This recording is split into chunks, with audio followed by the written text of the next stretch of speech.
The security guard's flashlight beam cut through the darkness, illuminating my face as I sat in the driver's seat of my 15-year-old Honda Civic, trying to shield my sleeping son from the harsh light. "Ma'am, you can't stay here overnight. This is private property." I blinked against the glare, my neck stiff from another night spent sleeping upright in a car that had become our only shelter. Tommy stirred in the passenger seat, his medication-induced sleep interrupted by the commotion, and I felt the familiar surge of panic that accompanied any disruption to his fragile routine. "Please," I whispered, glancing at the digital clock that read 2:47 a.m.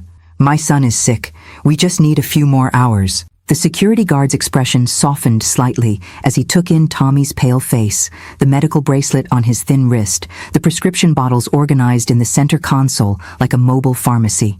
At 14, my son looked younger, the neurological condition that required constant medication having stunted his growth and left him dependent on treatments we could no longer afford. "Look, lady, I'm sorry about your situation, but I've got my orders. The shopping center's been having problems with people camping out here, and management is cracking down." I nodded, understanding that his kindness had limits defined by his paycheck. "Could you give us 20 minutes, just to let him wake up slowly? Sudden movements sometimes trigger his seizures." The guard hesitated, his flashlight beam wavering. 20 minutes, but then you need to move along." As his footsteps faded across the empty parking lot, I leaned my head against the steering wheel and tried to calculate how much gas we had left, where we could go next, whether the bottle of Tommy's anti-seizure medication would last until I could scrape together money for the next refill. 3 years ago, I had been Sarah Mitchell, head nurse at Mitchell General Hospital, the medical facility my family had owned for 4 generations. I had been respected in my profession, financially stable, living in the house where I'd grown up with Tommy in his own room, his medical needs managed by the best specialists money could buy. Now I was Sarah Mitchell, former nurse whose license had been revoked after being accused of stealing narcotics. Sarah Mitchell, the sister who'd been cut out of the family business and left to watch from the outside as her brothers sold the hospital for $50 million. Sarah Mitchell, homeless mother living in her car with a sick child, working whatever jobs would hire someone with her record. "Mom?" Tommy's voice was groggy, confused. "Are we moving again?" "Just adjusting our parking spot, sweetheart. Go back to sleep." But Tommy was already reaching for his inhaler, the stress of being awakened triggering the respiratory issues that accompanied his condition. I helped him with the medication, counting the remaining doses and trying not to think about what would happen when this inhaler ran out like the others. "I'm thirsty," he said, his voice still thick with sleep. I handed him the water bottle from my purse, watching him drink carefully, rationing each sip like the precious resource it had become. The days when Tommy could drink as much water as he wanted, eat whatever food appealed to him, take medication without me calculating the cost per pill, those days felt like someone else's life. "Mom, tell me about the hospital again." About when we lived in the house. Tommy had been 11 when everything collapsed, old enough to remember our old life, but young enough to need the comfort of familiar stories. I'd told him about Mitchell General Hospital so many times that the memories had become worn smooth like stones in a river, comforting in their repetition. "Your great-great-grandfather built that hospital in 1923, I began, starting the car and driving slowly out of the shopping center parking lot. He wanted to make sure people in our town had access to good medical care, no matter how much money they had. And we lived in the big house with the blue shutters. That's right. You had your own room with the space-themed wallpaper you picked out yourself. And there was a garden where you used to help me plant tomatoes every spring." I didn't tell him about the nights when I walked past our old house, now owned by strangers, and saw lights in the windows of rooms where we used to live. I didn't tell him about watching Marcus and David drive past in their new luxury cars, funded by the hospital sale, that should have included my share. I didn't tell him about the medical bills that continued to arrive for his treatments, bills that my brothers could have covered with pocket change from their windfall. Why did Uncle Marcus and Uncle David say you stole medicine? It was the question Tommy asked most often, the one I still couldn't answer without feeling the weight of betrayal settle in my chest like a stone. Sometimes people make mistakes about what they think they saw. Sometimes they believe things that aren't true. But you never stole anything. No, sweetheart, I never stole anything. What I didn't tell my 14-year-old son was that his uncles hadn't made a mistake, They had deliberately, systematically destroyed my reputation and my livelihood to eliminate me from the hospital sale. They had planted evidence, bribed witnesses, and manipulated medical records to make it appear that I had been stealing morphine to sell on the street. The irony was that I had been the one pushing for the family business to stay in the family, arguing against the sale that Marcus and David wanted so desperately. If they had simply outvoted me, they could have proceeded legally. Instead, they had chosen to frame me for crimes I didn't commit, ensuring that I would be too busy defending myself to interfere with their plans. I found another parking lot, this one behind a 24-hour diner where the overnight manager usually didn't bother people who looked like they belonged. Tommy fell asleep again quickly, his medication making him drowsy, and I sat watching the empty highway and thinking about the path that had led us here. The pharmaceutical theft charges had been dropped for lack of evidence, but the nursing board had been less forgiving. The mere accusation of drug diversion was enough to trigger an investigation that destroyed my career even without a conviction. Hospitals wouldn't hire me, medical temp agencies wouldn't represent me, and the nursing license that had taken years to earn was revoked permanently. Meanwhile, Marcus and David had sold Mitchell General to a corporate healthcare chain, pocketed $25 million each, and moved into mansions on the other side of town. They sent Christmas cards to Tommy, generic cards with $20 bills tucked inside, as if their token gestures could compensate for destroying his mother's life. My phone buzzed with a text message from Janet, the manager at the truck stop where I worked the overnight shift cleaning bathrooms and restocking supplies. "Sarah, need you to come in early tonight if possible." Maria called out sick. Extra hours meant extra money, which meant I could buy Tommy's medication without having to choose between pills and gas money. I texted back confirmation and settled in to wait for dawn, when I could drop Tommy at the public library, where he spent his days while I worked. The library had become Tommy's school, his social club, his refuge from a life that had become too complicated for a 14-year-old to fully understand. Mrs. Patterson, the head librarian, had taken him under her wing, helping him with online courses and pretending not to notice when he stayed past closing time because he had nowhere else to go. As the sun began to rise over the highway, painting the sky in shades of pink and gold that reminded me of better mornings in a different life, I thought about the choices that had brought us here and the choices that lay ahead. I had been naive enough to believe that family meant loyalty, that shared blood created unbreakable bonds, that people who had known you your entire life couldn't look you in the eye and destroy everything you'd worked for. I had learned that some betrayals were so complete, so carefully planned, that they left no room for forgiveness or reconciliation. But I had also learned that you could survive the loss of everything you thought defined you, your career, your home, your family's respect, and still wake up every morning determined to protect the one person who mattered most. Some lessons were more expensive than others, and some victories took longer to achieve than anyone expected. But sitting in my car at dawn, watching Tommy sleep peacefully despite everything we'd lost, I knew that survival itself was a form of success that my brothers would never understand. They had won the hospital sale and lost their sister. I had lost everything except the only thing that truly mattered. Some trades, I was beginning to understand, were better than they appeared. The letter arrived on a Tuesday morning that started like every other morning for the past 3 years, with me calculating how many hours I could work before Tommy's medication schedule required my attention, and how much money we needed to survive another week. I was sitting in the truck stop break room, eating a convenience store sandwich and reviewing Tommy's medical appointment calendar on my phone, when Janet knocked on the doorframe with an expression I'd never seen before. "Sarah, there's a man here to see you. Says he's a lawyer." She paused, her weathered face creased with concern. "He's wearing a suit that probably costs more than my car." My stomach dropped immediately to somewhere near my shoes. Lawyers meant trouble, and in my experience, trouble came with bills attached. Maybe Marcus and David had decided that destroying my career wasn't enough. Maybe they wanted to pursue criminal charges, or sue me for defamation, or find some other legal avenue to make my life even more difficult. Did he say what he wants? Just that he needs to speak with Sarah Mitchell about an urgent legal matter. Janet studied my face. "Sarah, you're white as a sheet. Do you need me to call someone?" "No, it's fine. Could you ask him to wait? I'll be out in a minute."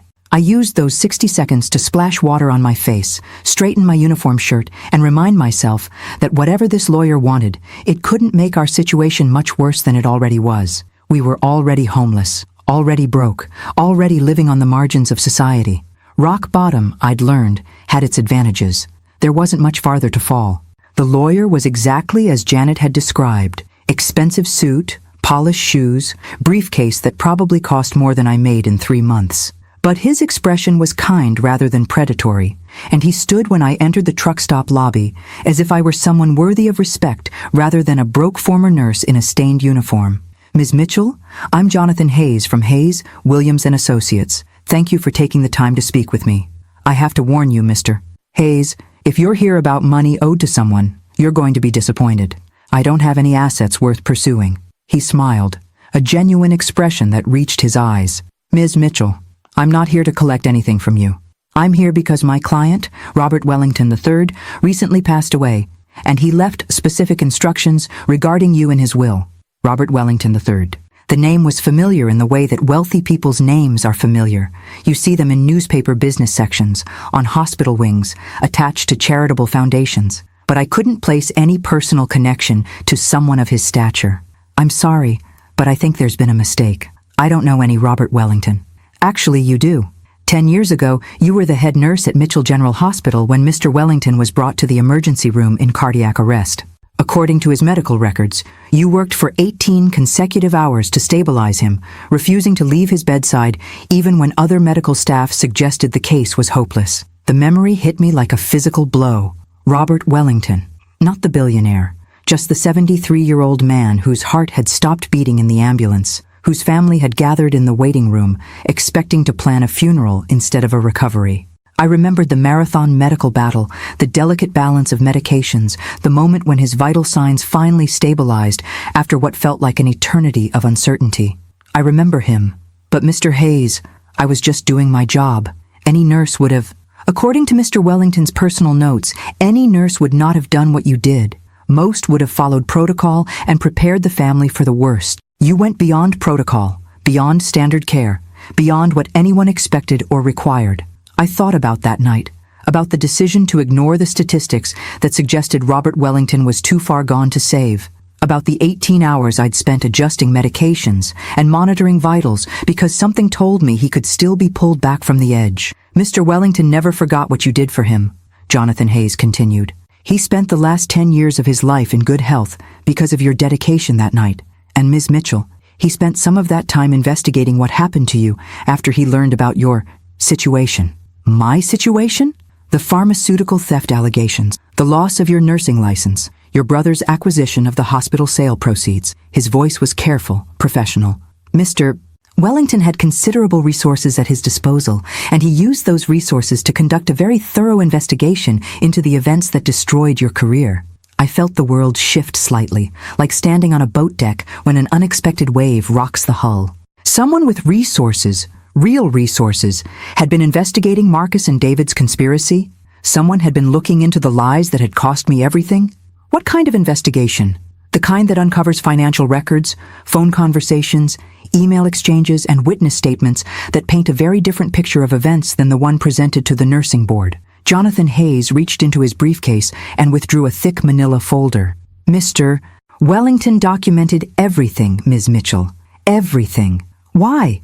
Why would a stranger spend time and money investigating something that didn't affect him? Because you saved his life. Because he believed in justice. And because, according to his personal letters, he recognized in you the kind of character that deserved protection rather than persecution. Jonathan Hayes placed the folder on the table between us, his expression growing more serious. Ms.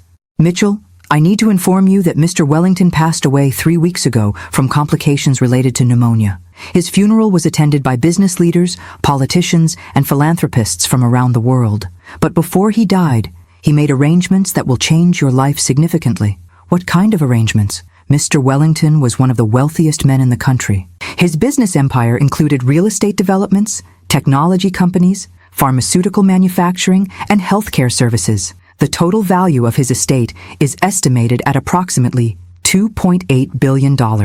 I stared at him, trying to process numbers that felt abstract, meaningless in the context of my truck stop, break room, and convenience store sandwich. Mr. Hayes, why are you telling me this? Because Mr. Wellington left his entire estate to you, Ms. Mitchell. All of it. The businesses, the properties, the investment portfolios, the liquid assets, everything. The words hung in the air like smoke, visible but impossible to grasp. I looked around the truck stop break room, the vending machines, the time clock where I punched in for my overnight shifts, the bulletin board covered with notices about healthcare benefits I couldn't afford, and tried to understand how this conversation was happening in this place. That's not possible. It's very possible. And it's already been processed through probate court. The estate transfer is complete, pending your acceptance of the inheritance terms. Inheritance terms? Jonathan Hayes opened the folder and withdrew a letter written in careful handwriting on expensive stationery. Mr. Wellington left this for you personally, but Ms. Mitchell, before you read it, I need you to understand that accepting this inheritance comes with certain obligations. What kind of obligations? The obligation to use the evidence Mr. Wellington gathered to seek justice for what was done to you. The obligation to ensure that people who commit the kind of fraud your brothers committed face the consequences of their actions. I thought about Marcus and David, about their mansions and luxury cars and comfortable lives built on the foundation of my destroyed reputation. I thought about Tommy sleeping in the passenger seat of our car, about the medication bottles I counted like a miser counts coins, about the 3 years of poverty and humiliation that had followed their betrayal. Mr. Hayes, what exactly did Mr. Wellington's investigation uncover? Evidence of criminal conspiracy, fraud, witness tampering, and evidence fabrication. Enough to support federal charges against both of your brothers. He paused, studying my expression. Enough to clear your name completely and restore your nursing license. And if I accept the inheritance? Then you become one of the wealthiest women in America, and you gain access to the legal resources necessary to ensure that justice is finally served. I looked at the letter in my hands, at the handwriting of a man who'd remembered a debt of gratitude for 10 years, who'd spent his final decade investigating an injustice against someone who'd saved his life. Mr. Hayes, I need to ask you something. Of course. Is this real, or am I having some kind of breakdown in a truck stop break room? He smiled again, the expression warm and understanding. Ms. Mitchell, this is absolutely real. And Ms. Mitchell? Yes, your troubles are over. All of them. I opened Robert Wellington's letter with shaking hands, knowing that the words inside would either change everything or prove that miracles didn't happen to people like me. Some gifts, I was about to learn, came with instructions, and some instructions were worth waiting a lifetime to receive. Robert Wellington's letter was written in the careful script of someone who knew his words would outlive him. Each sentence crafted with the precision of a man accustomed to making decisions that affected millions of people and billions of dollars. My dear Sarah, if you are reading this, then I have passed away, and my attorney has found you to deliver news that will sound impossible, but is absolutely true. You are now one of the wealthiest women in America, inheriting an empire built over 5 decades of business success. You will ask yourself why a stranger would leave you such a fortune. The answer is simple. You are not a stranger to me. You are the woman who refused to let me die when everyone else had given up. 10 years ago, I came to your hospital expecting to die. My heart had stopped, my family was preparing for a funeral, and the medical team was following protocol for end-of-life care. You ignored protocol. You ignored statistics. You ignored the advice of colleagues and supervisors who told you that some battles cannot be won. For 18 hours, you fought for my life with the determination of someone who understood that every person deserves extraordinary effort, not just ordinary care. You saved me not because I was wealthy or important, but because you believed saving lives was your calling. I lived 10 more years because of your dedication. I saw my grandchildren graduate college, walked my daughter down the aisle at her second wedding, built schools in underserved communities, and experienced joys I would have missed if you had followed standard medical procedure. Those 10 years were a gift from you to me. This inheritance is my gift to you in return. But Sarah, this inheritance comes with knowledge that will be difficult to bear, and obligations that will require courage you may not know you possess. I know what your brothers did to you. I know how they destroyed your career, stole your inheritance, and left you homeless with a sick child. I know because I spent considerable resources investigating every detail of their conspiracy. The evidence I have gathered is thorough, damning, and legally actionable. Your brothers committed multiple felonies in their effort to eliminate you from the hospital sale. They forged documents, bribed witnesses, planted evidence, and perjured themselves in legal proceedings. Most importantly, they destroyed the life of a woman who had dedicated herself to saving others simply because they wanted more money for themselves. This cannot stand. With this inheritance, you gain access to the finest legal team in the country, unlimited resources to pursue justice, and evidence that will ensure your brothers face the full consequences of their crimes. You may choose mercy over justice. You may decide that rebuilding your life is more important than destroying theirs. But Sarah, I ask you to remember that your brother's victims include not just you and your son, but every patient who might have been treated by a nurse they drove from the profession. Justice delayed is justice denied. Justice ignored becomes injustice perpetuated. Use this inheritance to build the life you and your son deserve, but also use it to ensure that people who commit the crimes your brothers committed understand that wealth and family connections cannot protect them from consequences. The legal files are extensive, detailed, and unassailable. Your attorney will explain the criminal charges that can be filed, the civil lawsuits that can be pursued, and the timeline for ensuring that your brothers spend the next decade defending themselves in court, rather than enjoying their ill-gotten wealth. Sarah, you saved my life when you had nothing to gain and everything to lose by refusing to give up. Now I ask you to save your own life by refusing to let injustice stand unchallenged. With deepest gratitude and respect, Robert Wellington III. P.S. Your son Tommy's medical needs can now be addressed by the finest specialists in the world. The Children's Hospital in your new foundation portfolio includes a world-renowned neurological treatment center. Tommy will receive the care he needs, and you will never again have to choose between his medication and your next meal. Some debts can only be repaid by paying them forward. Make sure the world is a more just place than the one you inherited. I read the letter 3 times, each reading making the reality more concrete and more surreal. 3 years of living in poverty, of rationing Tommy's medication, of working overnight shifts at truck stops for minimum wage, all of it ending with a handwritten note from a dead billionaire who'd remembered a debt of gratitude for a decade. Jonathan Hayes watched me process the information with the patience of someone accustomed to delivering life-changing news. When I finally looked up from the letter, he was ready with documents, explanations, and the practical details of inheriting a business empire. Ms. Mitchell, we need to discuss immediate steps. First, housing for you and your son. There's a penthouse apartment in downtown that belonged to Mr. Wellington, fully furnished, secure, available immediately. Second, medical care for Tommy. I can have appointments scheduled with pediatric neurologists by the end of the week. This is really happening. This is absolutely happening. But Ms. Mitchell, there are decisions you need to make about the criminal investigation. The evidence against your brothers is substantial, but pursuing charges will be emotionally difficult and publicly messy. I thought about Marcus and David, about the way they'd looked at me during the nursing board hearing, not with guilt or regret, but with cold calculation, as if I were a business problem they'd successfully solved. I thought about the Christmas cards they'd sent Tommy, $20 bills tucked inside generic holiday messages, their token gestures of maintaining family contact while enjoying the millions they'd stolen. Mr. Hayes, what exactly did the investigation uncover?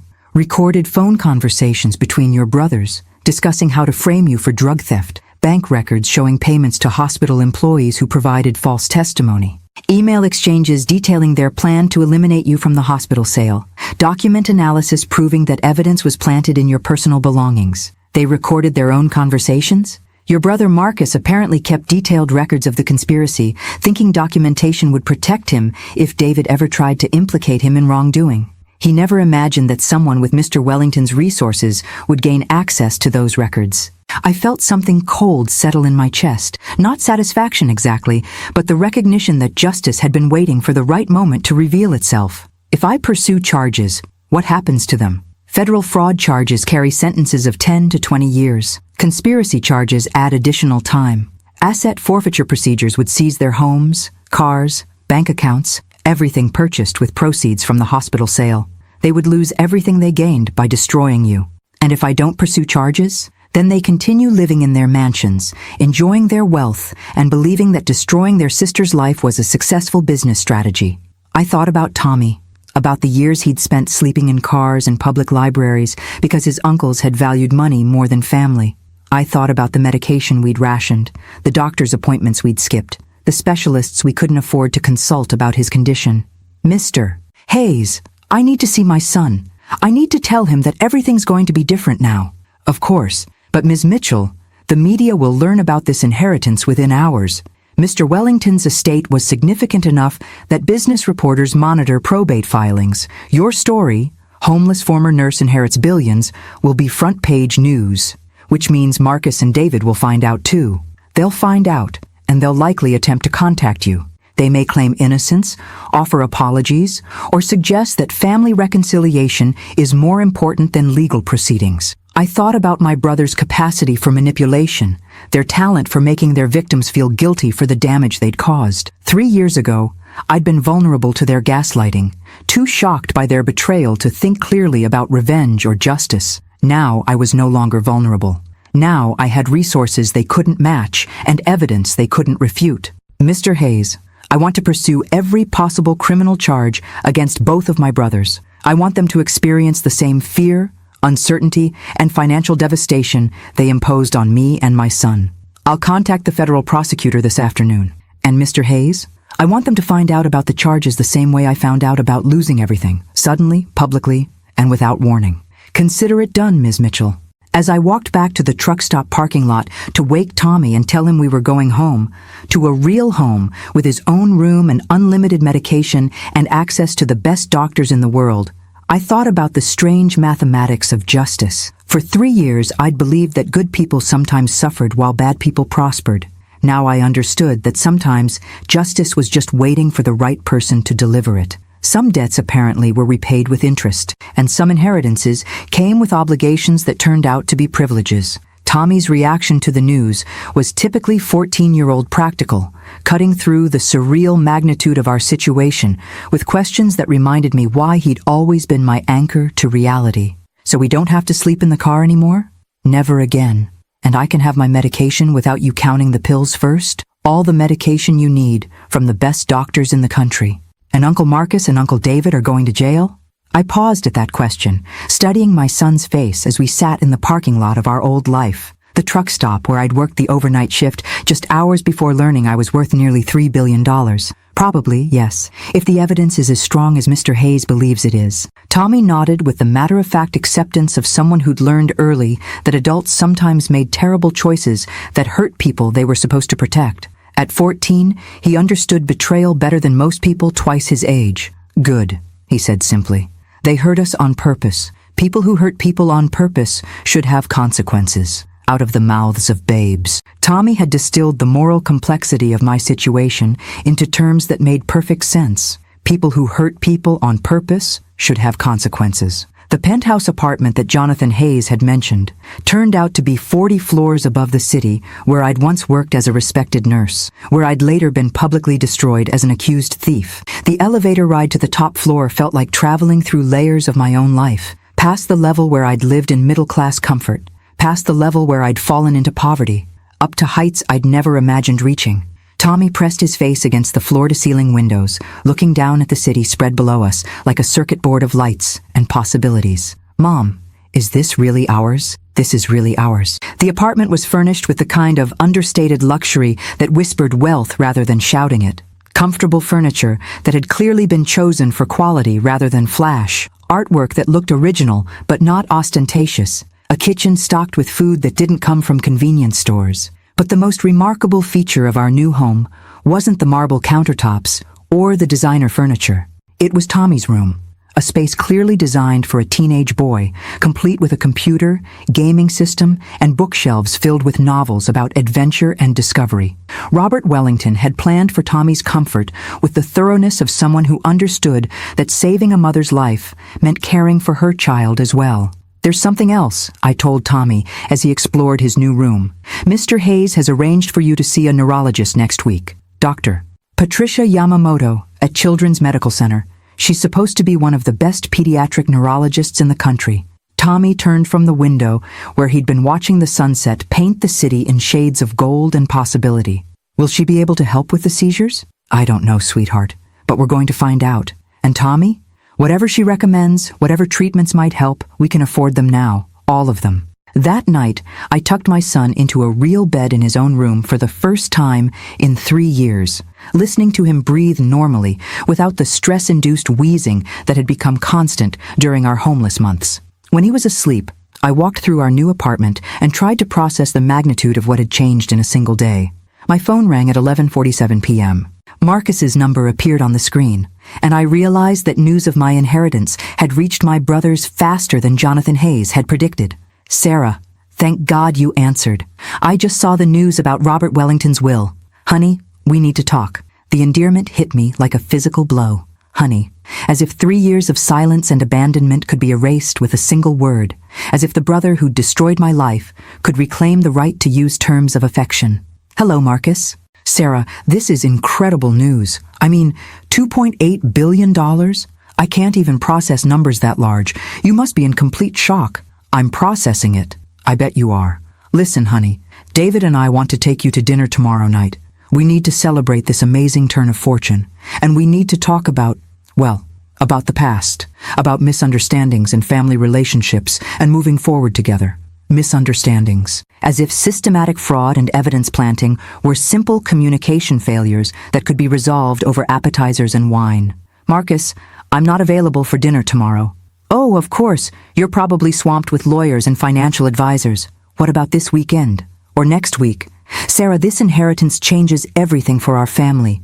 We can finally put the past behind us and focus on the future. What past are you referring to, Marcus? A pause, careful calculation. The sound of someone who'd been rehearsing this conversation, but hadn't expected direct questions. You know what I mean, honey. The hospital situation, the nursing board investigation, all that unpleasantness that drove a wedge between us. The unpleasantness where you and David framed me for stealing narcotics to eliminate me from the hospital sale? Sarah, that's not what happened. You know that's not what happened. There were genuine concerns about inventory discrepancies and the investigation. Marcus, stop. Stop what? Stop lying. Stop pretending. Stop acting like you believe your own story.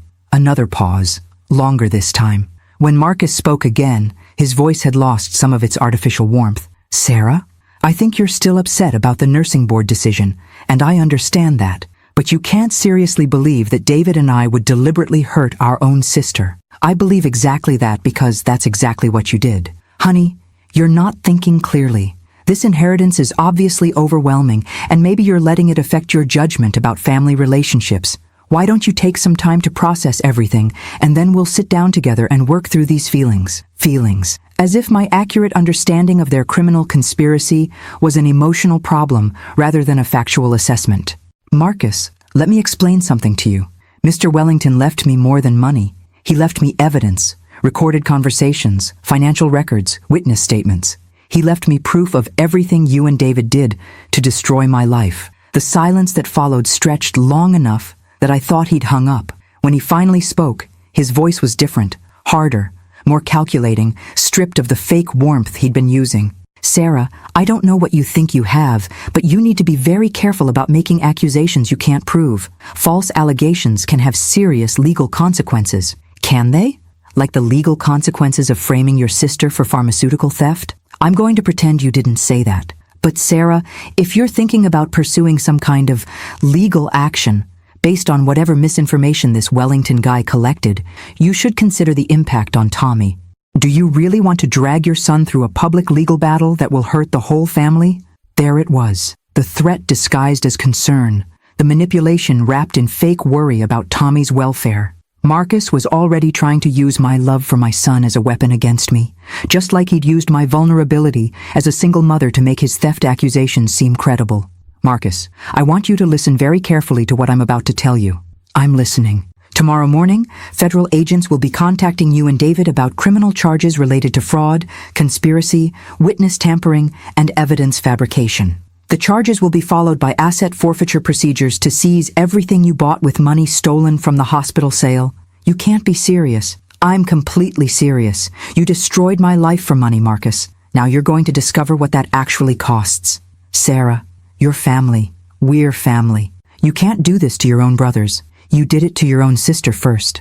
I hung up the phone and stood in my new living room, looking out at the city lights and thinking about family loyalty, criminal justice, and the difference between forgiveness and accountability. Some relationships, I was learning, didn't survive the discovery of what people were really capable of doing to each other, and some justice was worth waiting 3 years to deliver. Tomorrow, my brothers would wake up to discover that destroying their sister's life had consequences they'd never anticipated. Tonight, I would sleep in a real bed for the first time in 3 years, knowing that my son was safe in his own room, and that justice was finally coming for the people who'd thought family connections made them untouchable. Some inheritances, I realized, included the power to balance scales that had been tipped in the wrong direction for far too long. The knock on my door came at 6:22 a.m., sharp and official, in the way that only federal agents managed to achieve. Through the penthouse's security monitor, I watched 2 men in dark suits show their badges to the doorman, their expressions carrying the focused intensity of people conducting serious business at an unseemly hour. I wasn't their target. I was their key witness. Ms. Mitchell, I'm Agent Rodriguez. This is Agent Thompson, FBI Financial Crimes Division. We'd like to discuss the Wellington investigation with you. I led them to the living room where Tommy was eating breakfast and getting ready for his first day at the private school that Jonathan Hayes had enrolled him in, a place where his medical needs could be accommodated and his education could continue without the disruptions that had characterized our homeless years. Tommy, could you finish getting ready in your room? These gentlemen need to talk with me about some legal matters. My son looked at the federal agents with a careful assessment of someone who'd learned to evaluate adults based on their potential to disrupt his fragile stability.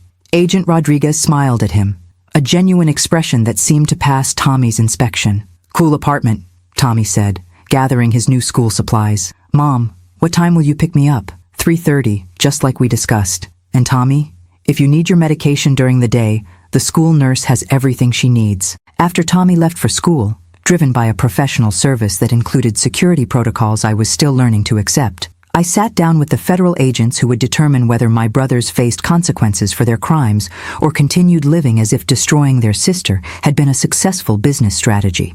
Ms. Mitchell, we've reviewed the evidence that Mr. Wellington's investigation team compiled. The documentation is extensive and appears to support multiple federal charges against both of your brothers. Agent Thompson opened a file that looked thick enough to contain a novel. Recorded conversations, financial records, witness statements, document analysis. It's one of the most thorough fraud investigations we've seen from a private source. What exactly did Mr.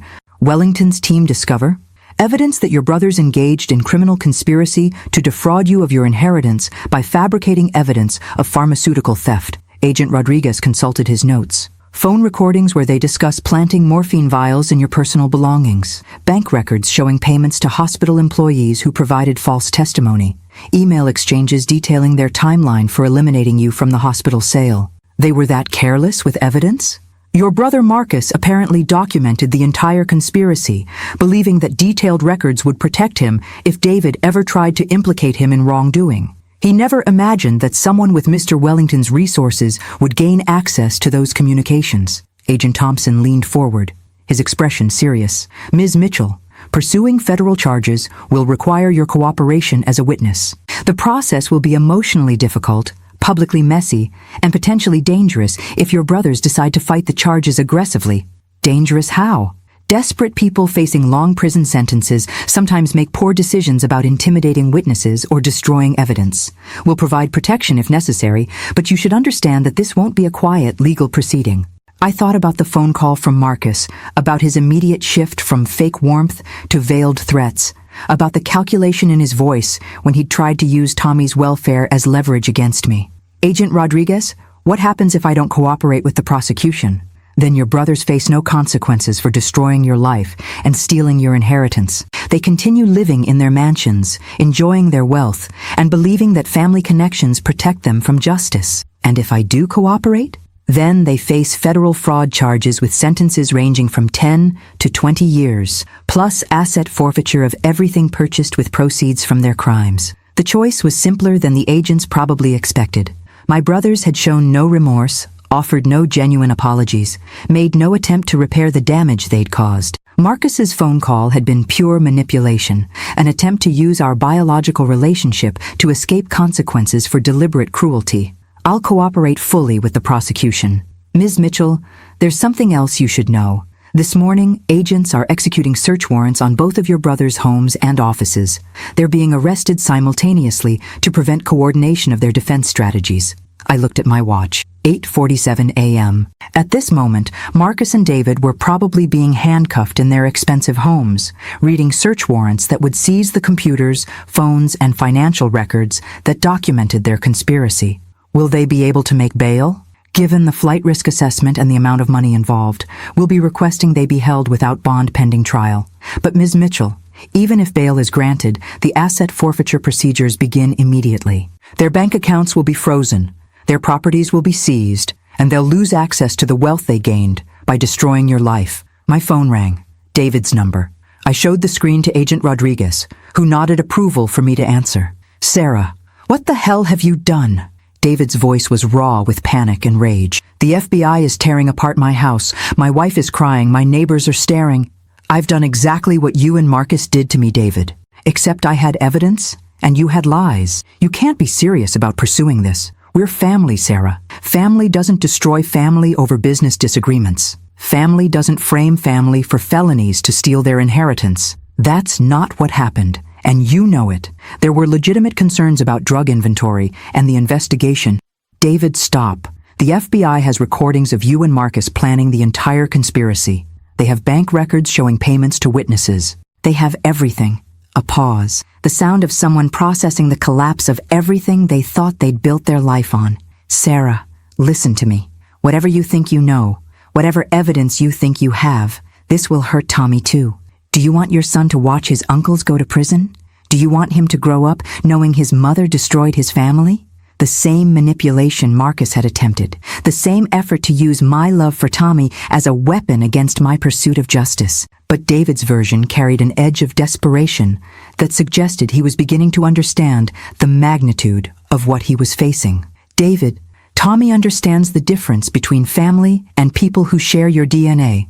Real family doesn't abandon a sick child because they've eliminated his mother from their business deals. You're making a mistake that will haunt you for the rest of your life. No, David. The mistake was thinking that destroying your sister wouldn't have consequences.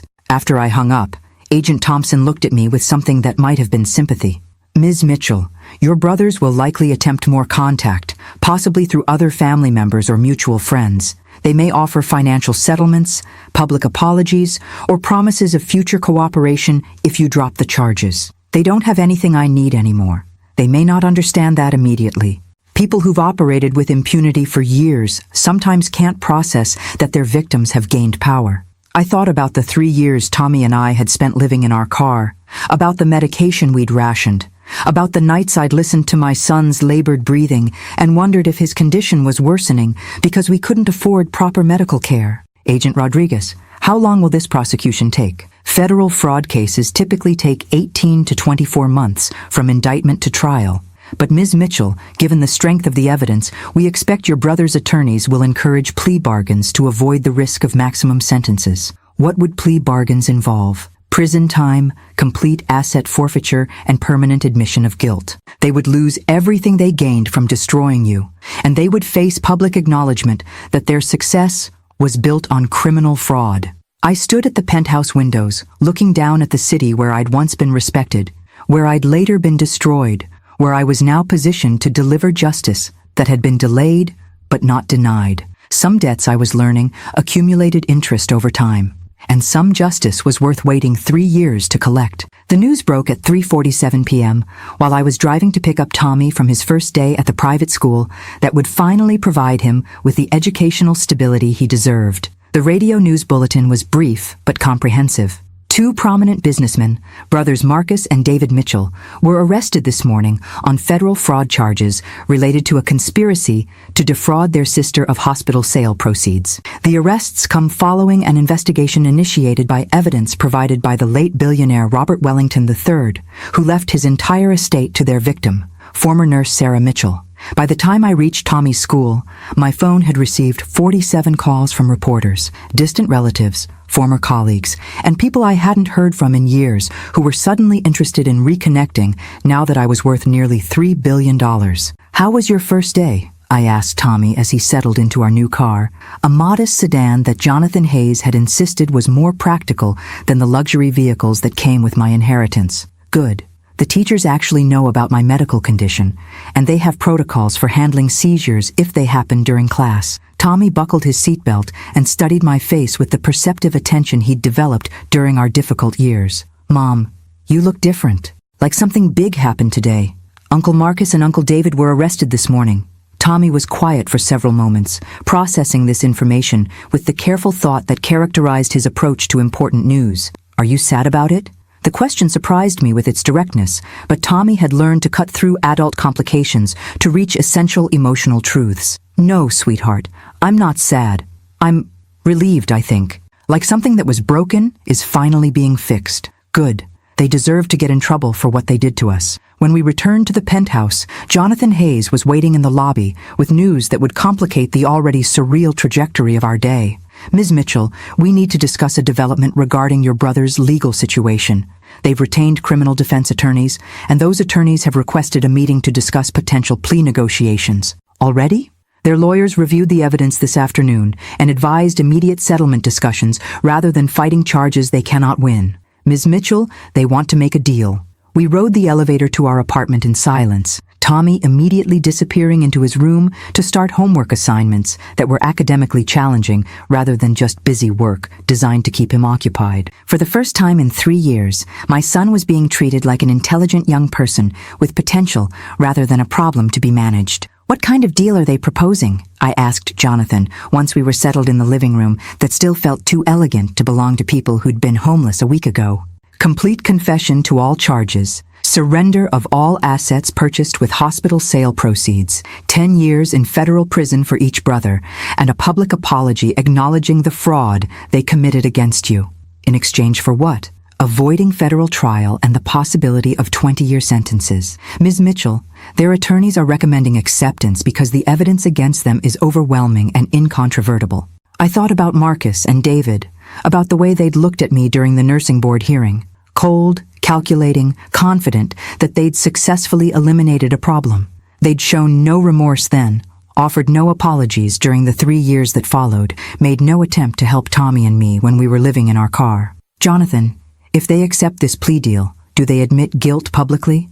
"Yes. Complete public acknowledgement of the conspiracy, the evidence fabrication, the witness tampering, everything.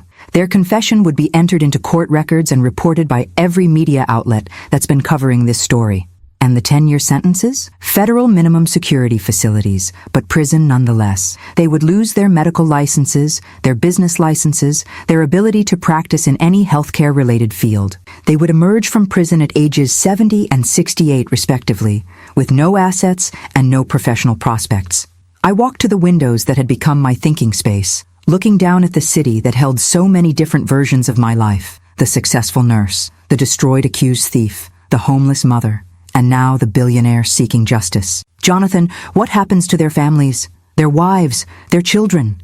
"Their immediate families weren't involved in the conspiracy, so they retain whatever personal assets existed before the hospital sale. But the lifestyle funded by fraudulent proceeds, the mansions, the luxury cars, the country club memberships, all of that disappears. So their families become innocent victims of their choices." "Yes, which is often the most difficult aspect of white-collar criminal prosecution.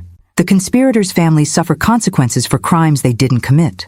I thought about my sister-in-law Rebecca, David's wife, who'd never been particularly warm to me but had never actively participated in my destruction. About Marcus's children, my nephews who were now teenagers and would spend their high school years watching their father serve a prison sentence for fraud. "Jonathan, could we structure a settlement that provides support for their families while still holding Marcus and David accountable? What did you have in mind?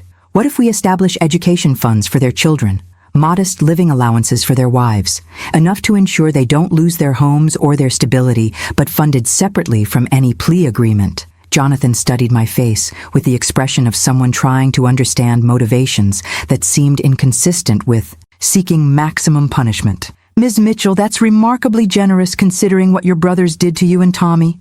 "It's not generous. It's strategic. I want Marcus and David to face full consequences for their choices, but I don't want their children to pay the price for their parents' crimes. Tommy and I know what that feels like. I can include family support provisions in the settlement negotiations. But Ms. Mitchell, your brother's attorneys will likely interpret your willingness to support their families as evidence that you're open to reducing the criminal penalties as well.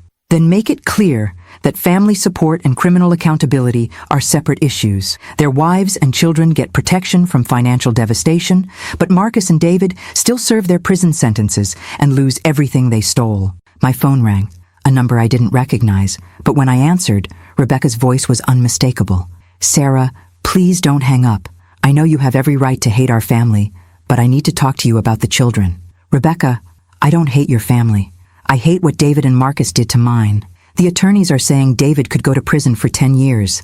Sarah, my kids are 15 and 17. They're going to spend their senior year in high school watching their father serve a federal prison sentence. Rebecca, their father spent 3 years watching his nephew live in a car because his medical needs were too expensive for his homeless mother to afford. I know. God, Sarah, I know.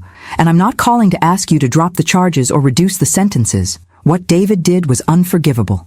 Rebecca's voice was shaking with emotion that sounded genuine rather than manipulative. "I'm calling to ask if you'll let me help Tommy somehow. Let me do something to make up for the years we didn't help when we should have. Tommy doesn't need help anymore, Rebecca. He has access to the best medical care in the country and educational opportunities that will let him reach his full potential. Then let me help you. Let me testify at their trial about what I witnessed, about the conversations I overheard, about the things they said about you when they thought no one was paying attention." I felt something unexpected. Not forgiveness exactly, but recognition that some people had been passive bystanders to injustice rather than active participants. "Rebecca, what did you witness?" David bragging about how easy it was to fool the nursing board investigators. Marcus joking about Sarah the drug dealer getting what she deserved. Conversations about how much money they saved by eliminating your share of the hospital sale. Her voice was getting stronger, more determined. "Sarah, I should have spoken up then. I should have done something to stop them. I was a coward, and I'm ashamed of that. Why are you willing to testify against your own husband?" "Because my children need to understand that actions have consequences, that family loyalty doesn't include protecting people who commit crimes, and that sometimes the right thing to do requires courage, even when it costs you everything." After Rebecca and I finished our conversation, I realized that justice was more complicated than simply punishing the guilty. It also required protecting the innocent and providing opportunities for genuine redemption. Some families, I was learning, could be rebuilt after betrayal. Others needed to be redefined entirely. But justice, real justice, meant ensuring that everyone faced appropriate consequences for their choices, while still protecting the people who hadn't made those choices themselves. Tomorrow, I would accept the plea agreement that would send my brothers to prison for 10 years. Tonight, I would set up education funds that would ensure their children could build better lives than their parents had chosen. Some justice, I was discovering, was large enough to include both accountability and mercy. The courtroom was packed on the day Marcus and David formally entered their guilty pleas, filled with reporters, former hospital employees, nursing colleagues, and family members whose lives had been affected by their conspiracy. I sat in the front row with Tommy, watching my brothers stand before a federal judge to confess to crimes they'd spent 3 years denying. Judge Patricia Harrison reviewed the plea agreements with the methodical precision of someone who'd presided over thousands of criminal cases and understood the difference between justice and vengeance. "Mr. Marcus Mitchell, you are pleading guilty to conspiracy to commit fraud, evidence tampering, witness intimidation, and racketeering. Do you understand that this plea carries a mandatory 10-year federal prison sentence?" "Yes, Your Honor." "And you acknowledge that your actions caused financial and emotional damages to your sister Sarah Mitchell and her minor son, including loss of professional license, homelessness, and inability to afford medical care for a child with chronic health conditions?" Marcus's voice was barely audible. "Yes, Your Honor." "Mr. David Mitchell, you are entering identical guilty pleas with identical acknowledgments?" "Yes, Your Honor." Judge Harrison consulted the victim impact statements that Tommy and I had submitted, documents that detailed not just our financial losses, but the human cost of 3 years living in poverty because of their deliberate fraud. Before I accept these pleas, I want to address the court about the nature of the crimes committed here. These defendants didn't steal from strangers or corporations. They systematically destroyed the life of their own sister, a healthcare professional who had dedicated her career to saving lives in order to increase their personal wealth from a business sale. The judge's words carried weight in the silent courtroom, and I saw several reporters taking detailed notes about her comments. They fabricated evidence, bribed witnesses, and perjured themselves in legal proceedings to eliminate their sister from receiving her rightful inheritance. As a result of their conspiracy, Ms. Sarah Mitchell lost her nursing license, her home, her financial security, and her ability to provide adequate medical care for her disabled son. The court finds these crimes particularly egregious because they involved the deliberate betrayal of family relationships and trust. The defendants used their victim's love for her son as a vulnerability to be exploited, knowing that a single mother with medical bills would be desperate enough to appear guilty of pharmaceutical theft. Judge Harrison looked directly at Marcus and David, her expression stern but not vindictive. The plea agreements include complete asset forfeiture of all property and investments purchased with proceeds from the fraudulent hospital sale. Both defendants will surrender their medical licenses, their business assets, and their ability to work in any healthcare-related field following their release from federal prison. Additionally, both defendants will make public statements acknowledging their guilt and the impact of their crimes on their victims. These statements will be distributed to all media outlets covering this case. The asset forfeiture portion of the sentencing was comprehensive and devastating. Marcus and David would lose their mansions, luxury cars, investment portfolios, and country club memberships. They would begin their prison sentences immediately and emerge 10 years later with no money, no professional prospects, and permanent felony records that would affect the rest of their lives. But perhaps more importantly, they would serve those 10 years knowing that their victim had used their stolen inheritance to build something extraordinary. Because while they sat in federal prison, I would be using Robert Wellington's gift to transform healthcare access for people who couldn't afford quality medical treatment. After the sentencing, Jonathan Hayes and I met with reporters outside the courthouse to announce the launch of the Mitchell Foundation for Healthcare Access, a $2 billion initiative that would provide free medical care, nursing education scholarships, and support for healthcare workers facing false accusations or professional persecution. Ms. Mitchell, one reporter asked, "Do you feel vindicated by today's sentences?" I thought about the question while looking at the courthouse steps where Marcus and David had been led away in handcuffs an hour earlier. I feel like justice has been served, and Tommy and I can finally move forward with our lives. But more importantly, I feel like we can use this experience to help other people who face similar situations. What do you mean by similar situation? Healthcare workers who are falsely accused of misconduct, families who can't afford medical treatment for their children, people who believe that wealth and family connections protect them from consequences for criminal behavior. Are you satisfied with the 10-year sentences? I'm satisfied that my brothers will face appropriate consequences for their choices while their families receive support to rebuild their lives. Justice isn't just about punishment. It's also about restoration and prevention. Tommy, standing beside me with the confidence that came from knowing his medical needs would never again be rationed due to cost, added his own perspective to the media coverage. "My uncles hurt us because they wanted more money," he said, with the direct honesty that 14-year-olds bring to complex situations. "Now, they have no money, and we have enough money to help other kids whose families can't afford medicine. That seems fair to me." That evening, Tommy and I had dinner at the penthouse with Dr. Patricia Yamamoto, the pediatric neurologist who had become not just his doctor, but a consultant for the Foundation's children's medical initiatives. Tommy's seizure activity has decreased by 70% since beginning the new medication protocol, Dr. Yamamoto reported. His cognitive function is improving, his energy levels are higher, and he's responding well to the physical therapy program. "What's the long-term prognosis?" I asked. "With consistent treatment and monitoring, Tommy should be able to live a completely normal life. The neurological condition that seemed so limiting when he couldn't access proper care is quite manageable with the right medical support." I looked at my son, who was reading a book about marine biology, a subject he'd become passionate about since gaining access to educational resources that challenged rather than simply accommodated his medical needs. "Tommy, Dr. Yamamoto says you might be interested in attending the Marine Science Summer Program at Woods Hole next year." "Really? The one where you can work with actual researchers on ocean conservation projects?" "The same one. If you're interested, the foundation will sponsor other students whose families can't afford the program fees." Tommy's smile was radiant. "Mom, do you think Uncle Marcus and Uncle David ever imagined that stealing our inheritance would end up helping so many other people?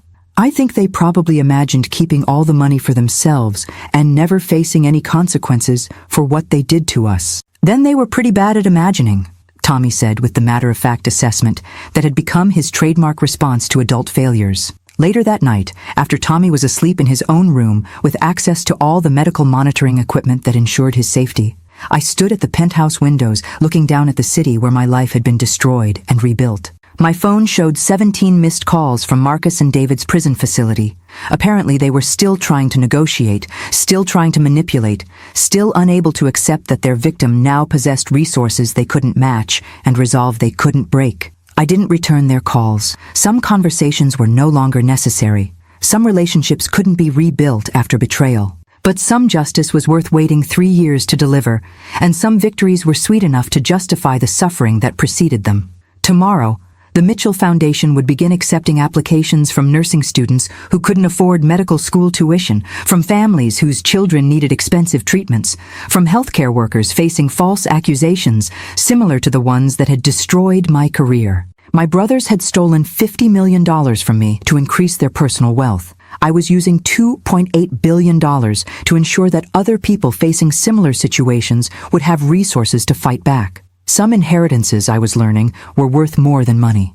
They were worth the opportunity to transform injustice into opportunity, suffering into service, and betrayal into a foundation for building something beautiful from the wreckage of what had been destroyed. Justice, it turned out, was not just about punishment. It was about using power responsibly to protect people who didn't yet have power to protect themselves. And sometimes, the greatest victory was not destroying your enemies, but building something so valuable from their betrayal that they spent the rest of their lives understanding what they'd really lost when they chose greed over family. 2 years after my brother's imprisonment, I stood in the lobby of the Mitchell Foundation Medical Center, watching the dedication ceremony for our new wing devoted to treating children with neurological conditions. The facility represented everything that had emerged from the ashes of our family's destruction.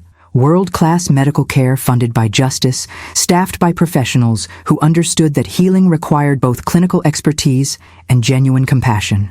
Tommy, now 16 and thriving academically at the prep school that had nurtured his interest in marine biology, served as the ceremony's keynote speaker with the poise of someone who'd learned early that personal experience could be transformed into advocacy for others. 3 years ago, my mom and I lived in our car because we couldn't afford my medical treatments, he told the audience of doctors, nurses, families, and media representatives. Today, no child in this city will ever face that choice again, because this medical center provides free care to anyone who needs it, regardless of their ability to pay. The applause was sustained and heartfelt, but I found myself thinking about the letter I'd received that morning from Marcus, his first communication since beginning his prison sentence that wasn't an attempt to negotiate or manipulate. Sarah, I watched the news coverage of Tommy's speech at the medical center dedication, and I need to tell you something I should have said 3 years ago. I'm proud of what you've built, and I'm ashamed of what I destroyed. Prison has given me time to understand the magnitude of what David and I did to you and Tommy. We didn't just steal money. We stole your career, your reputation, your sense of security, and your son's access to medical care. We destroyed the life of someone who had dedicated herself to healing others, simply because we wanted more wealth than we deserved. I'm not writing to ask for forgiveness or early release or any kind of special consideration. I'm writing because I need you to know that I understand now what I was too selfish to see then. You were always the best of our family, and we eliminated you because your integrity made our greed look uglier than we could bear. The medical center you've built will help thousands of children over the coming decades. The nursing scholarships you've funded will train healthcare workers who understand that service means sacrifice. The legal defense fund you've established will protect other professionals from the kind of false accusations we used against you. You've taken the worst thing that ever happened to you and transformed it into the best thing that will happen to countless other families. David and I took $50 million from you and used it to buy mansions, luxury cars, and social status that impressed people we didn't even like. You took $2.8 billion and used it to build something that will outlast all of us. A foundation dedicated to ensuring that no family faces the choices we forced you and Tommy to make. I don't expect you to respond to this letter. I don't expect you to visit or include me in Tommy's life when I'm released. I just need you to know that even from federal prison, I can see the difference between wealth and worth, between success and significance, between what we thought we were building and what you've actually accomplished. I'm sorry, Sarah, for everything. For the 3 years you and Tommy suffered because of our choices. For the career we destroyed. For the trust we betrayed. For the family we broke. I hope someday Tommy will be able to think of his uncles as cautionary tales rather than enemies. People who made terrible choices and faced appropriate consequences, but who learned too late the difference between right and wrong. With regret and respect, Marcus. The letter was still folded in my purse when Dr. Yamamoto approached me during the reception following Tommy's speech, her expression carrying news that I'd been anticipating for months. Sarah, we've received approval from the FDA for the clinical trial protocol. The new treatment for Tommy's condition could help thousands of children worldwide if the results match our preliminary data. The clinical trial represented another unexpected development in our journey. Tommy's neurological condition, which had seemed like such a devastating limitation when we couldn't afford proper treatment, had turned out to provide valuable insights for research that could benefit other children facing similar diagnoses. When does the trial begin? Next month. Tommy will be the first patient enrolled, and if you're comfortable with it, we'd like to document his progress for medical conferences and research publications. His case could change how we approach pediatric neurology treatment globally. I looked across the reception area where Tommy was talking animatedly with other teenagers who were participating in the medical center's peer support programs, kids whose families could now access world-class care regardless of their financial situation. Tommy, could you come here for a minute? Dr. Yamamoto has news about the clinical trial. My son approached with the easy confidence that had replaced the careful wariness that had characterized his demeanor during our homeless years. Good nutrition, consistent medical care, and educational stability had transformed him from a fragile child managing chronic illness into a healthy teenager pursuing ambitious academic goals. The FDA approved the trial protocol, Dr. Yamamoto explained.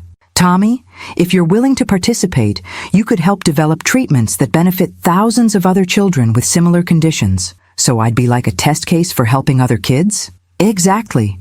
Your participation could lead to breakthrough treatments that make this condition much easier to manage for future patients. Tommy considered the proposal with the thoughtful analysis that had become his trademark approach to important decisions. Will it hurt? Some discomfort during the monitoring phases, but nothing worse than what you've already experienced with your current treatment protocol. And it could help other kids avoid living in cars with their moms?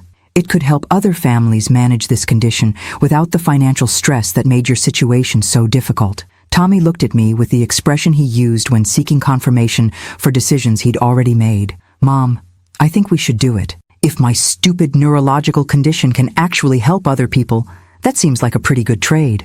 That evening, Tommy and I had dinner on the penthouse terrace, looking out at the city where we'd once been homeless, and were now positioned to transform healthcare access for thousands of families facing similar challenges. Mom, can I ask you something about the letter from Uncle Marcus? You saw that? You left it on the kitchen counter, and I recognize his handwriting from the Christmas cards he used to send.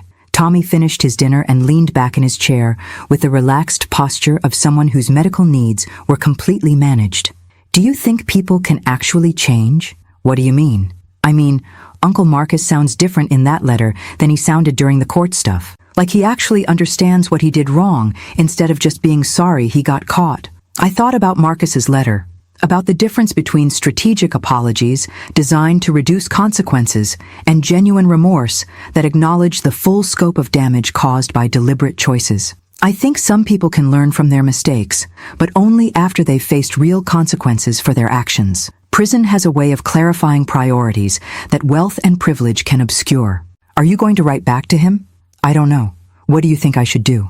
Tommy was quiet for several minutes, processing the complexity of forgiveness, justice, and family relationships with the wisdom that had developed through experiencing the worst and best of human behavior. I think you should do whatever feels right to you, but you shouldn't feel bad about not forgiving people who hurt us on purpose. Some things are too broken to fix, even if people are sorry about breaking them.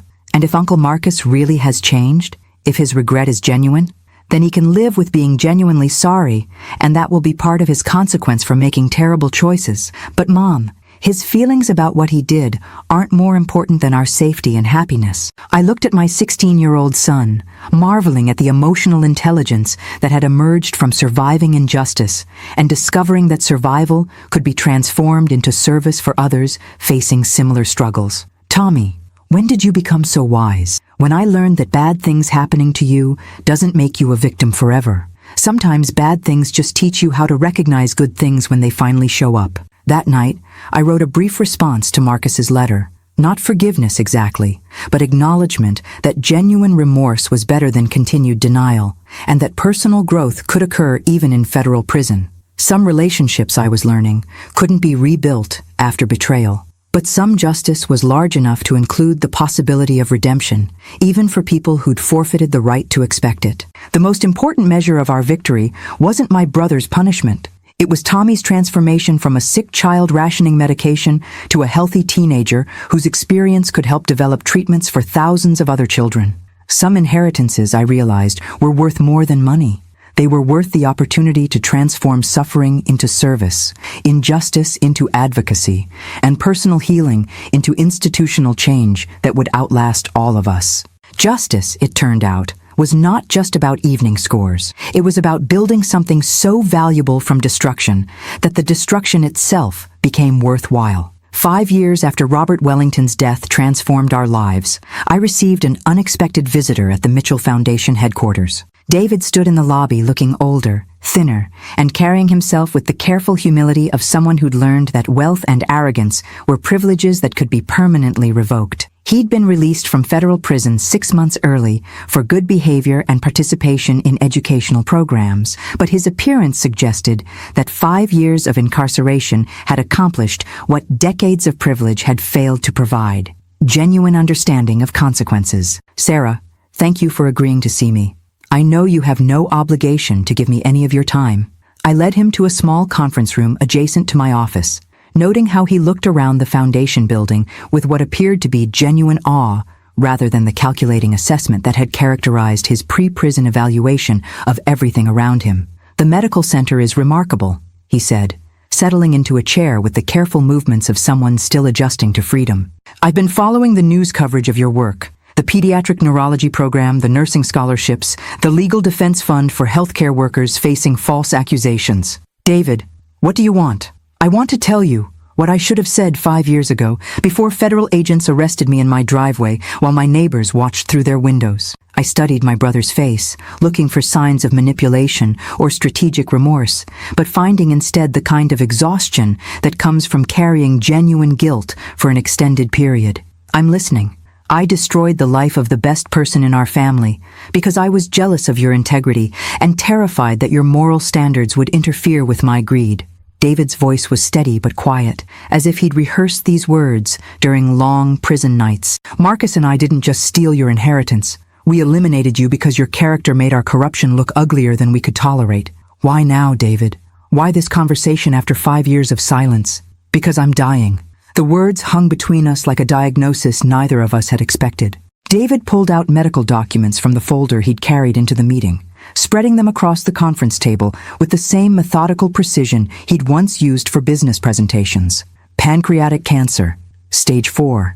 The prison medical facility detected it during routine screening 3 months before my release. The oncologists are recommending palliative care rather than aggressive treatment."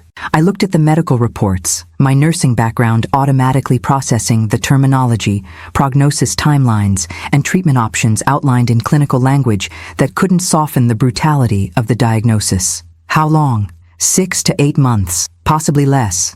"The cancer is aggressive and has already metastasized to my liver and lungs." "David, I'm sorry. Whatever happened between us, I wouldn't wish this on anyone. I'm not here for sympathy, Sarah.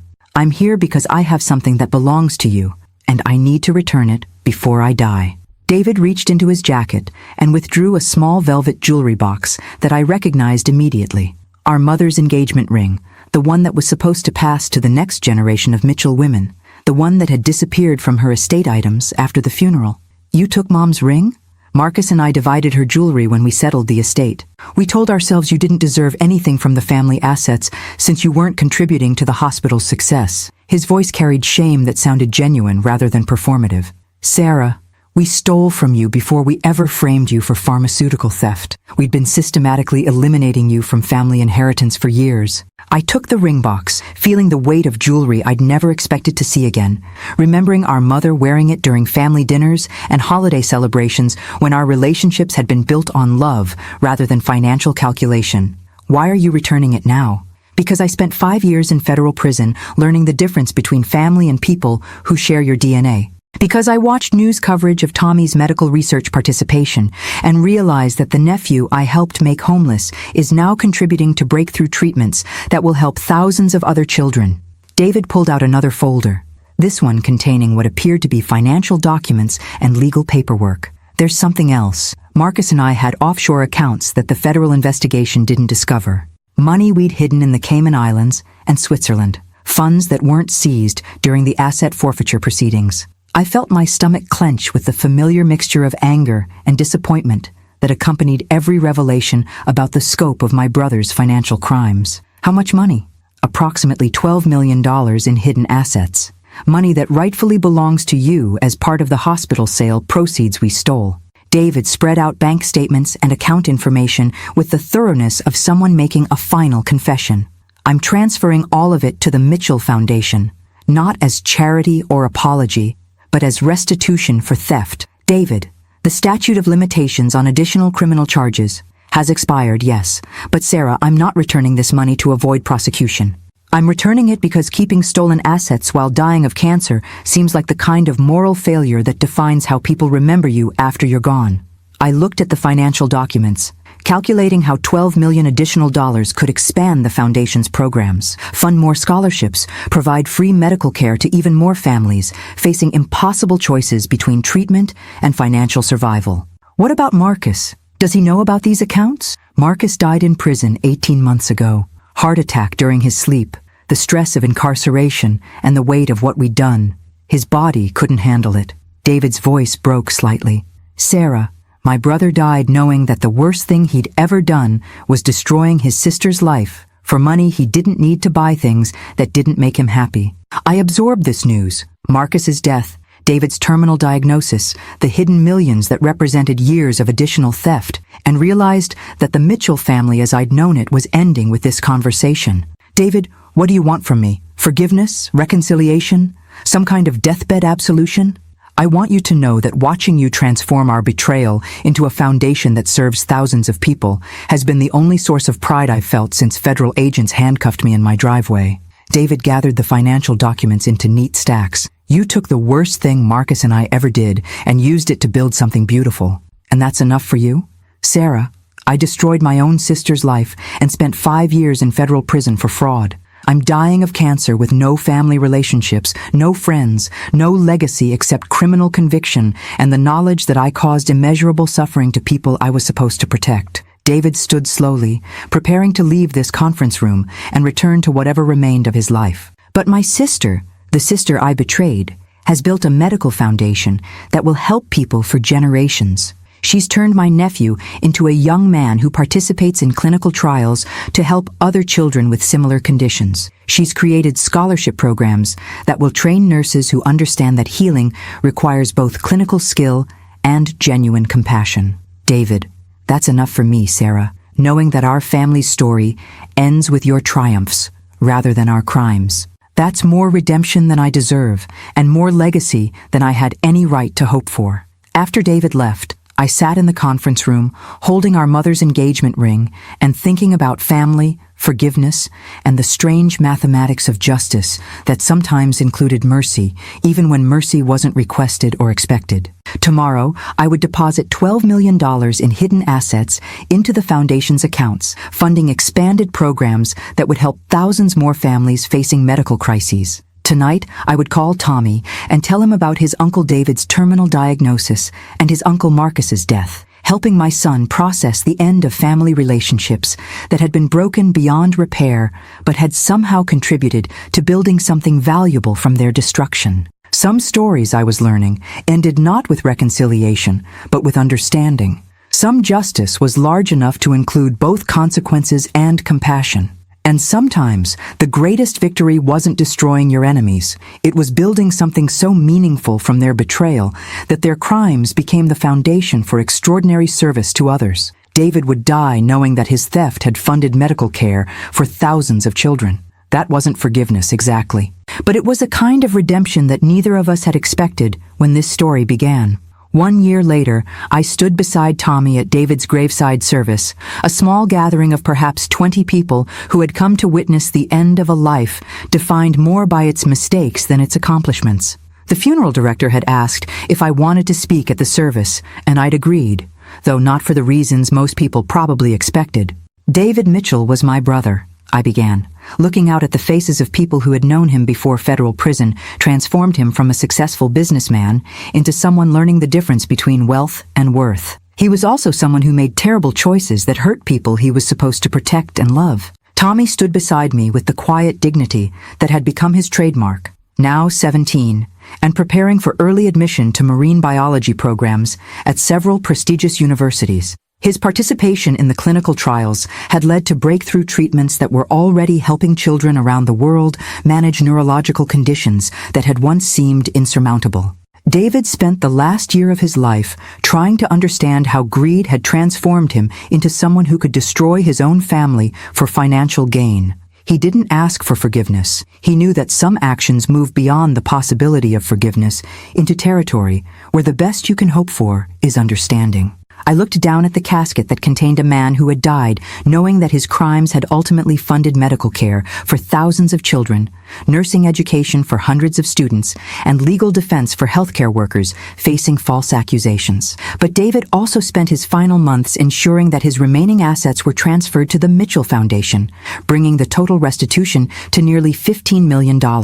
Money that had been stolen from our family is now providing free medical care to families who can't afford treatment for their children.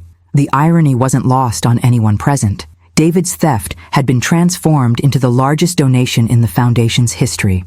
I'm not here to praise my brother or to suggest that good intentions at the end of life erase years of deliberate harm. I'm here to acknowledge that sometimes the most valuable thing people can do is face the truth about their choices and try to repair whatever damage is still repairable.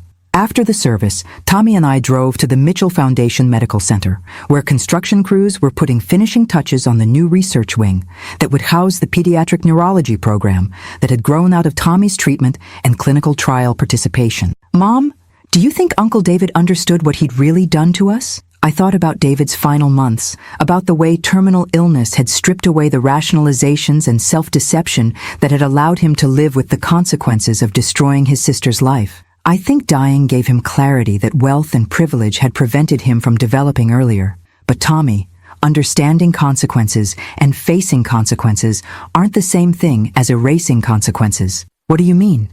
I mean that David's remorse was genuine, his restitution was complete, and his final actions demonstrated real understanding of the harm he'd caused. But that doesn't change the 3 years we spent homeless, or the damage to my nursing career, or the time you went without proper medical care because of his choices. Tommy nodded with the wisdom that had developed through experiencing both the worst and best of human behavior. So acknowledgement and accountability are better than denial and blame, but they don't make everything magically okay. Exactly.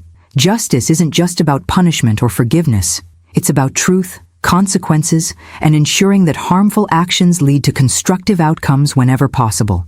We walked through the medical center that had been built with money stolen from us and returned through guilt and terminal illness, past examination rooms where children received free treatment, through hallways lined with photos of nursing scholarship recipients who were learning that healthcare required both clinical expertise and genuine compassion. In the pediatric wing, Dr. Yamamoto was conducting rounds with medical students who were learning about the neurological condition that had once made Tommy's life so difficult but had contributed to research breakthroughs that would benefit thousands of other children. Tommy, are you ready for the university interviews next month? I think so. Stanford, UC San Diego, and Woods Hole all have marine biology programs that focus on ocean conservation research. And Mom, they all know about the clinical trial participation and want to discuss how medical research can inform environmental science. I felt pride watching my son discuss his academic future with the confidence of someone whose potential had been recognized and nurtured rather than simply managed or accommodated.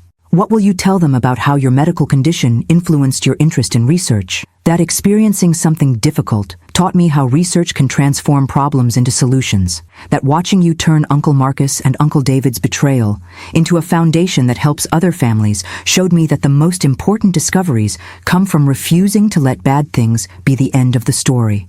That evening, I sat in my office reviewing applications for the newest foundation program, support services for healthcare workers facing false professional accusations, modeled after my own experience with pharmaceutical theft allegations that had destroyed my nursing career. The applications were heartbreaking and inspiring in equal measure.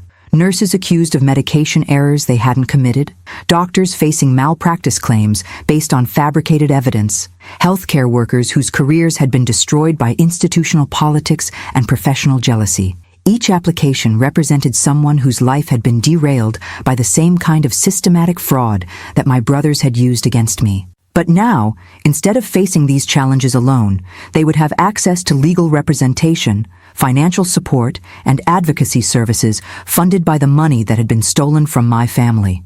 My phone rang. Jonathan Hayes calling with news about the Foundation's latest initiative. Sarah, the nursing scholarship program has received applications from over 3,000 candidates this year. We're funding full tuition and living expenses for 200 nursing students who are committed to working in underserved communities after graduation. 200 future nurses who understand that healthcare is about service rather than profit. Exactly. And Sarah, there's something else. Harvard Medical School wants to establish the Sarah Mitchell Chair in Medical Ethics, funded by an endowment that would support research into preventing professional fraud and protecting healthcare workers from false accusations. I thought about the path that had led from sleeping in a car with a sick child to having an endowed chair at Harvard Medical School named in my honor. Jonathan, 5 years ago, I was a homeless former nurse with a revoked license. Now Harvard wants to create an endowed chair focused on the ethical issues that destroyed my career. 5 years ago, you were someone who'd been victimized by professional fraud. Now you're someone who's transformed that experience into institutional change that will protect other healthcare workers from similar victimization. After Jonathan and I finished discussing the Harvard endowment, I walked through the penthouse that had become our home, looking at photos that chronicled Tommy's transformation from a sick child to a healthy teenager preparing for university. Pictures from medical center dedications and nursing scholarship ceremonies, images that documented how suffering had been transformed into service. In his room, Tommy was video chatting with other teenagers who'd participated in clinical trials, comparing notes about how their medical experiences had influenced their academic interests and career goals. Mom, did you ever imagine when we were living in the car that Uncle Marcus and Uncle David's theft would end up helping so many people? Never. I thought their betrayal was just destruction, just loss, just proof that family loyalty didn't mean anything to people who valued money more than relationships. But it turned out to be the beginning of everything we built, instead of just the end of everything we lost. I looked at my son, marveling at the insight that had developed through surviving injustice and discovering that survival could be transformed into service for others facing similar struggles. Tommy, what do you think is the most important thing you learned from everything that happened to us? That bad things happening to you doesn't make you a victim forever. That good people sometimes face terrible situations that aren't their fault, but become their responsibility to transform. That the difference between tragedy and triumph isn't what happens to you. It's what you decide to build from whatever's left after the damage is done. I kissed my son goodnight and walked to the windows that had become my thinking space, looking down at the city where my life had been destroyed and rebuilt, where Tommy's medical needs had transformed from devastating limitation to valuable research contribution. Somewhere in a federal prison 5 years ago, Marcus had died knowing that his greatest crime had become the foundation for his sister's greatest contribution to healthcare access. Somewhere in a cemetery today, David rested knowing that his theft had ultimately funded medical care for thousands of children whose families faced the same impossible choices he'd forced us to make.